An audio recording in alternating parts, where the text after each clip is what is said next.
Olá, saudações, as nossas boas-vindas aqui a mais um Evangelho no Lar, Evangelho este de número 70. Eu sou Douglas, tarifeiro da casa, tarifeiro do nosso educandário Leon Denis, e te acompanho aqui em mais esse vídeo, em mais esse Evangelho no Lar, né? Então, gente, primeiramente, alguns recados antes de começarmos, né? Número 70, né? Tá aí, olha, 70 edições do nosso Evangelho. Lembro do primeiro vídeo, mas também quero deixar claro que isso não significa nada, né? Se você começou a ver agora, se esse é o primeiro vídeo do Evangelho que você está assistindo, não tem problema, não precisa parar, não precisa se voltar lá atrás, nada disso, tá? Tá tudo certo mesmo, ok? É só porque, né, eu gosto de deixar claro para que as pessoas saibam que, se quiser ver anteriores, tem também aqui várias outras edições, né, vários outros vídeos, tá bom? Deixa eu colocar aqui no silencioso rapidinho, pronto, para não nos atrapalhar, né? E também alguns recadinhos aqui rápido, pessoal. Para essa edição, infelizmente, não consegui gravar como eu sempre gravo, em meio à natureza, né? Nem que seja assim, com um matinho só de fundo, né? Que já faz bem para a gente, que já nos traz aquela conexão, um pouquinho desse contato com a natureza, né? Não consegui, gente. Então, estou utilizando aqui, né, a internet, estou utilizando a tecnologia a meu favor mesmo, a nosso favor, e trazendo aqui esse fundo, né, que não tem nada de verdadeiro, não estou aqui de verdade, tá bom? Mas que, né, já dá aquela inspiração, não é uma parede só, né? Então, traz aqui. Inclusive, né, podem depois comentar, por favor. Douglas, né, faz assim, quando não der realmente para fazer em minha natureza de verdade, ao ar livre, pode continuar fazendo assim, não tem problema. Ou não, Douglas, ficou muito estranho, muito esquisito, né, porque eu sei que ele vai dando uma cortadinha aqui, né, nas extremidades, no que fica em contato realmente com o meu corpo. Ficou muito estranho, Douglas. Por favor, não faz mais, tá? Comenta isso, porque, como você sabe, a gente sempre está procurando, né, melhorar, trazer aqui da melhor forma para você. Ninguém aqui é profissional, a gente está tentando e está aprendendo junto, tá bom? Então, quero agradecer mais uma vez a sua boa energia. Lembrando, né, que o nosso Evangelho, ele é... Esqueci. Quinzenal. Isso, bissemanal, eu ia falar, mas não tem nada a ver. É quinzenal, né? Cada 2 semanas, então, a gente tem aqui o nosso Evangelho no Lar, tá? E, antes da gente começar também, lembro você da nossa aguinha para ser fluidificada. A minha, ó, já tá aqui, tá? Opa, aqui, ó. Né? A minha tá aqui, pessoal, ok? E aí, você pode pegar, seja num copinho como eu fiz, seja numa jarrinha, seja numa garrafinha, tá bom? Da forma como você achar melhor, mas, né, não deixa de ter aí a sua aguinha para ser fluidificada ao final desse evangelho, tá? Agora, como é de praxe, vamos para a nossa abertura, para a nossa prece inicial. Te convido, então, a relaxar. Dá aquela espreguiçada aí, se você puder. Não tem problema se está com vontade de bocejar, pode bocejar. É um momento realmente para a gente mudar essa energia, para a gente mudar essa conexão. E eu trago hoje para nós, como prece inicial, a oração de São Francisco. Essa oração tão bonita, que nos diz tanto, abre os nossos trabalhos de hoje. Senhor, fazei-me instrumento de vossa paz. Onde houver ódio, que eu leve o amor. Onde houver ofensa, que eu leve o perdão. Onde houver discórdia, que eu leve união. Onde houver dúvida, que eu leve a fé. Onde houver erro, que eu leve a verdade. Onde houver desespero, que eu leve a esperança. Onde houver tristeza, que eu leve alegria, e onde houver trevas, que eu leve a luz. Ó Mestre, fazei que eu procure mais consolar do que ser consolado, compreender que ser compreendido, amar que ser amado, pois é dando que se recebe, é perdoando que se é perdoado, e é morrendo que se vive para a vida eterna. Que assim seja. Essa oração que eu acho muito, muito bonita, sempre muito contemporânea, né? Sempre em tempo, sempre fazendo parte dos nossos dias atuais e, né, hoje, mais do que nunca também, para poder contextualizar com tudo aquilo que a gente sempre busca, mas acaba não fazendo, né? E vamos então para a nossa leitura do Evangelho de hoje. Como vocês sabem, né? Eu sempre abro aqui antes de começar, abro aleatoriamente, e aonde cair, caiu, né, gente? Inclusive, e aí eu considero nesse momento isso uma virtude, uma coisa muito boa, porque minha memória é péssima, né? Costumo dizer, eu não tenho memória, eu tenho uma vaga lembrança da minha vida. Então, às vezes, o negócio pode ter sido do último evangelho, mas eu não vou lembrar, né? E aí isso é ótimo também, porque não vai fazer com que me venha aquele pensamento, aquele impedimento de, não vou fazer de novo. Não, chega. E aí também tem aquela outra situação, aquela lição que eu já conversei com vocês, que eu já trouxe aqui, que eu já tive oportunidade, inclusive, né, de conversar com algumas pessoas que assistem de forma pessoal. Eu tive essa conversa com a Pri da Carpe Diem, por exemplo, né? A Pri, a gente conversando sobre isso, e a gente chegou nesse consenso, né, de que se cai de novo, é porque a gente precisa, sim, falar daquilo de novo. É porque a gente continua cometendo os mesmos erros. É porque a gente continua insistindo numa situação que não nos faz bem, que não nos favorece. E a gente precisa rever. Tem algo ali que a gente está deixando escapar, que a gente não está percebendo. Então, se cai uma, se cai duas, se cai 10 vezes, é porque a gente precisa estudar, a gente precisa, né? Não é assim que acontece na sala de aula, que deveria acontecer? Professores aí concordem ou discordem de mim, né? Mas, né, as nossas normativas da educação dizem que eu devo tentar recuperar aquilo até que o aluno aprenda de fato, né? Na prática, a gente sabe que é outra situação, mas, teoricamente, só que aqui na nossa prática, né, tem que ser assim. Não conseguir, vamos tentar recuperar. E de novo, e de novo, e de novo. E aí, a própria espiritualidade, né, se encaminha de te dar a oportunidade disso. Não de fazer por você, né, gente? Porque vamos e convenhamos, né? Mas de te dar a oportunidade de colocar aquilo de novo no teu caminho, de novo aí para você esbarrar e para você repensar. Isso acontece sim. A gente aqui, né, deixa passar. Então, gente, eu trago aqui hoje, lá do capítulo 5, capítulo Bem-aventurados os aflitos, as causas atuais das aflições. Então, capítulo 5, Bem-aventurados os aflitos, causas atuais das aflições. Vamos fazer a leitura e, na sequência, o nosso comentário. As vicissitudes da vida são de duas espécies.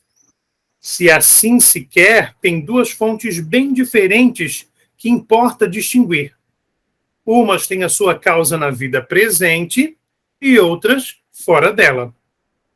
Remontando à fonte dos males terrestres, se reconhecerá que muitos são a consequência natural do caráter e da conduta daqueles que os suportam.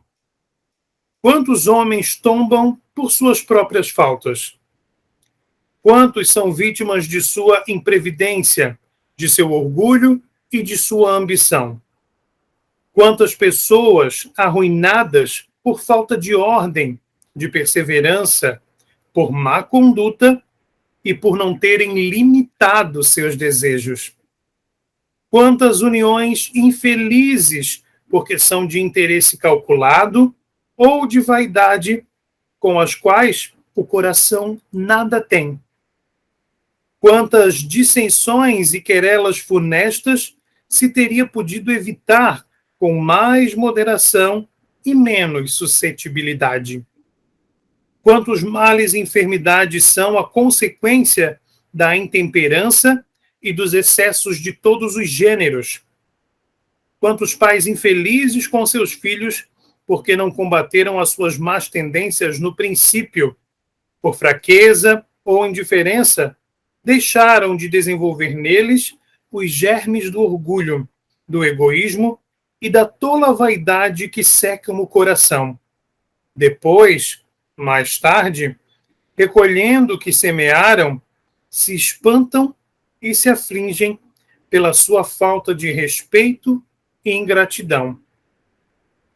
Que todos aqueles que são atingidos no coração pelas vicissitudes e decepções da vida interroguem friamente a sua consciência, que remontem progressivamente à fonte dos males que os afligem e verão se o mais frequentemente não podem dizer: se eu tivesse ou não tivesse feito tal coisa, eu não estaria em tal situação.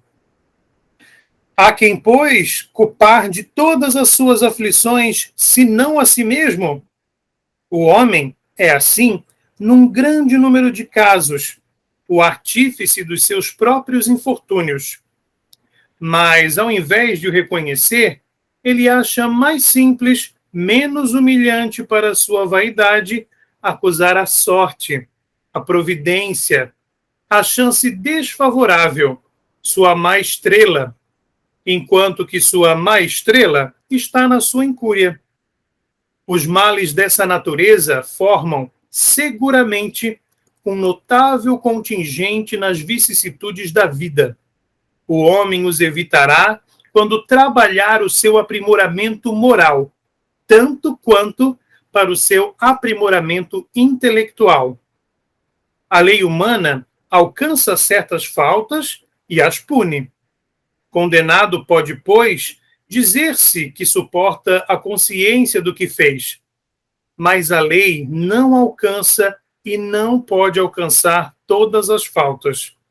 Ela atinge, mais especialmente aquelas que prejudicam a sociedade, e não aquelas que não prejudicam, senão aqueles que as cometem, ou seja, a si mesmo. Mas Deus quer o progresso de todas as suas criaturas. Por isso, ele não deixa impune nenhum desvio do caminho reto. Não há uma só falta, por pequena que seja, uma infração à sua lei que não tenha consequências forçadas e inevitáveis, mais ou menos tristes. De onde se segue que nas pequenas, como nas grandes coisas, o homem é sempre punido pelo que pecou. Os sofrimentos que lhe são a consequência são para ele uma advertência de que errou.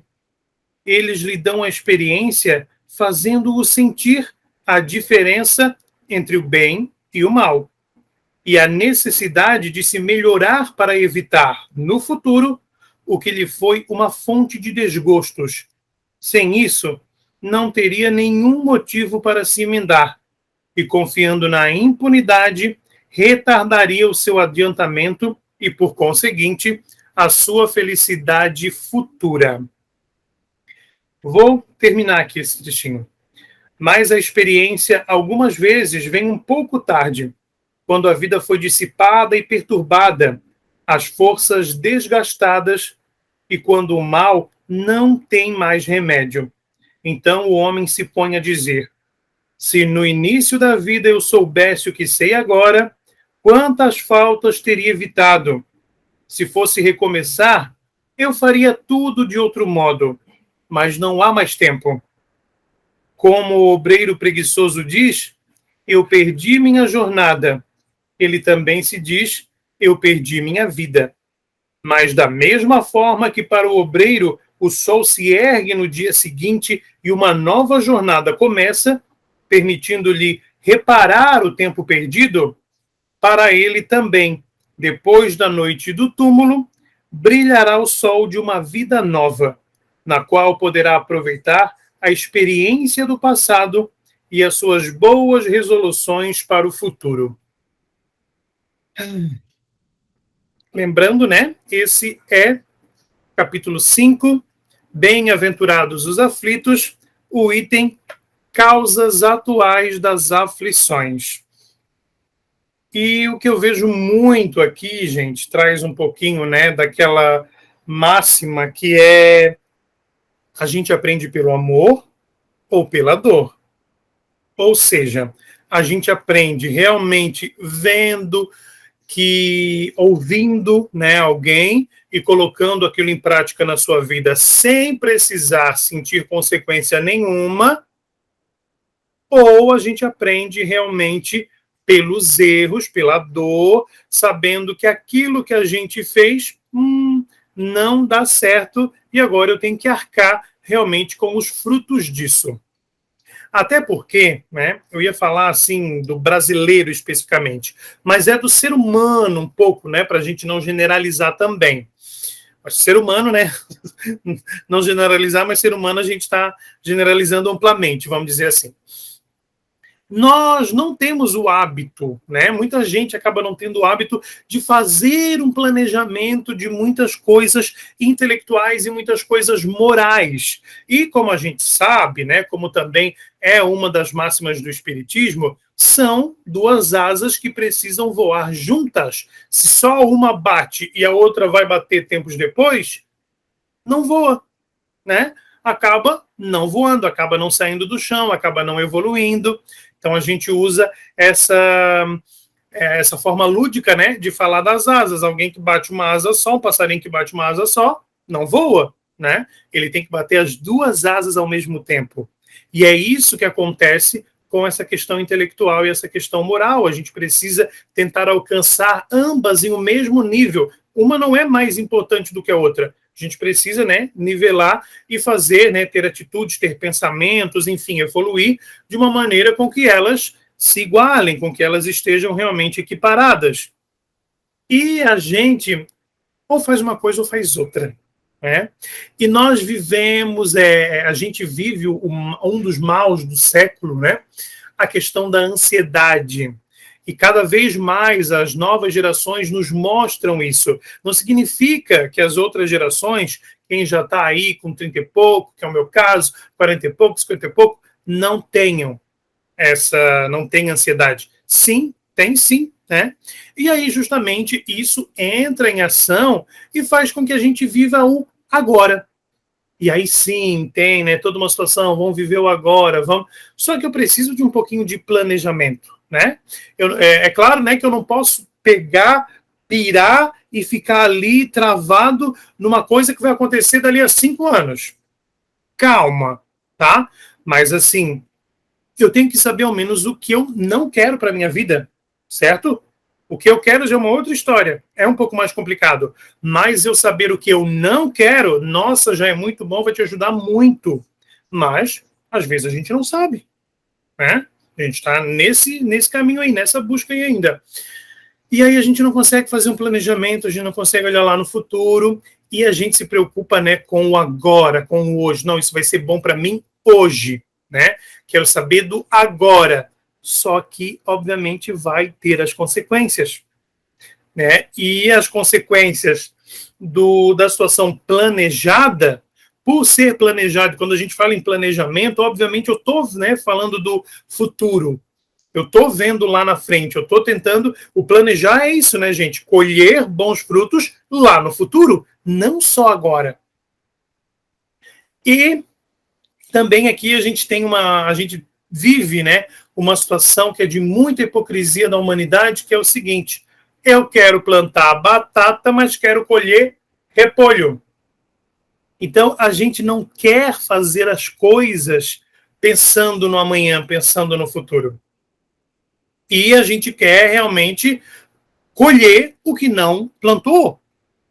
E colheita, né, é futuro. Colheita é lá na frente, colheita é consequência. Consequência não é só coisa negativa não, tá, gente? Porque, né, às vezes a gente atrela um significado, um sentido para uma palavra, consequência também é coisa boa, né? Então, eu preciso parar, né, e saber que se eu estou plantando arroz, eu vou colher arroz e ponto final. Isso é uma coisa muito certa, né, do espiritismo. É a nossa consequência, por exemplo, do livre-arbítrio. Eu posso escolher, só que você tem que arcar com as consequências das suas escolhas. Não lembro quem falou, pois até podem colocar aqui, porque eu realmente não lembro, tá? Mas é aquela situação que a gente ouve de que tudo eu posso, mas nem tudo me convém, não é? Então, isso está super atrelado à questão do livre-arbítrio, né? E aí eu não quero, né? Eu quero fazer as coisas e não quero que tenha consequências, certo? Eu quero fazer o mal, mas eu não quero ser punido com o mal, né? O mundo é um eco, gente, o mundo é um espelho. Mais tarde ou menos tarde. E outra coisa, né, que é muito bem colocado ali, as leis humanas não trabalham a punição, a reflexão para a própria pessoa, né? Pelo contrário, muitos sistemas acabam fazendo com que o caráter daquela pessoa, aquele tipo de atitude dela se potencialize, com que ela tenha ainda mais vontade de fazer.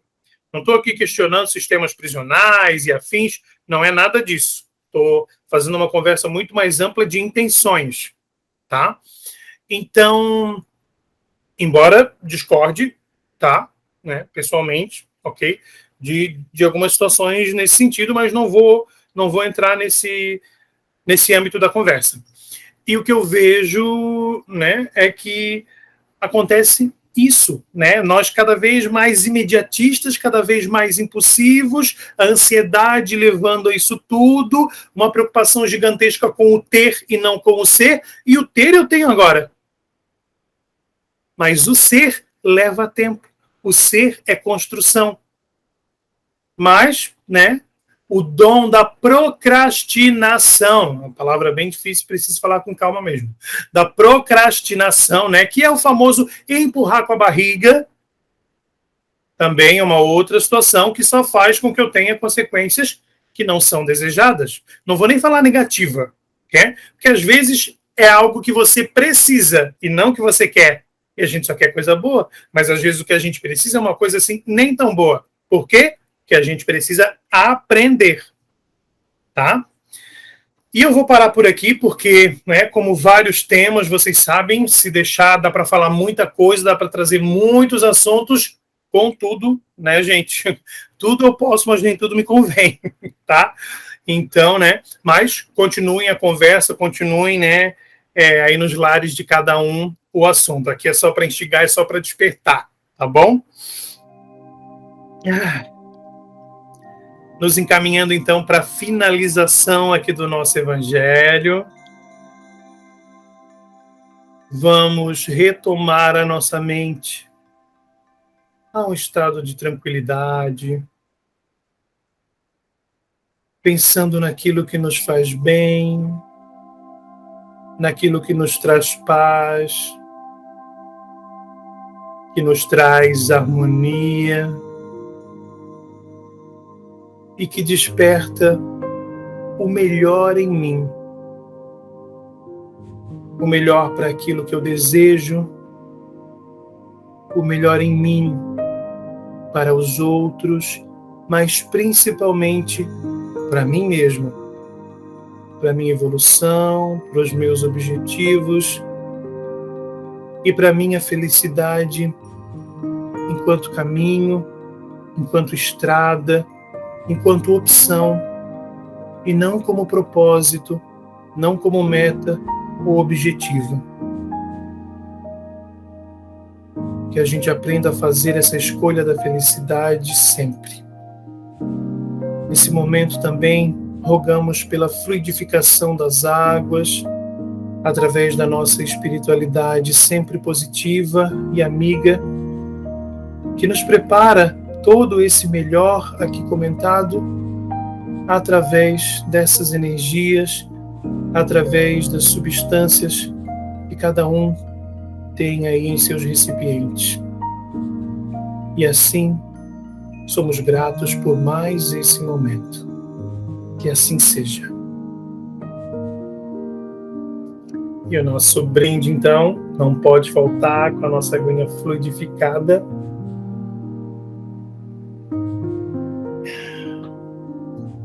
E fica por aqui mais um Evangelho no Lar do nosso educandário Leon Denis, Evangelho de número 70. Nosso muito obrigado pela sua companhia. E daqui a 15 dias a gente está de volta, tá bom? Então, te esperamos para mais um Evangelho aqui com a gente. Muito obrigado, uma excelente semana para vocês. Até a próxima.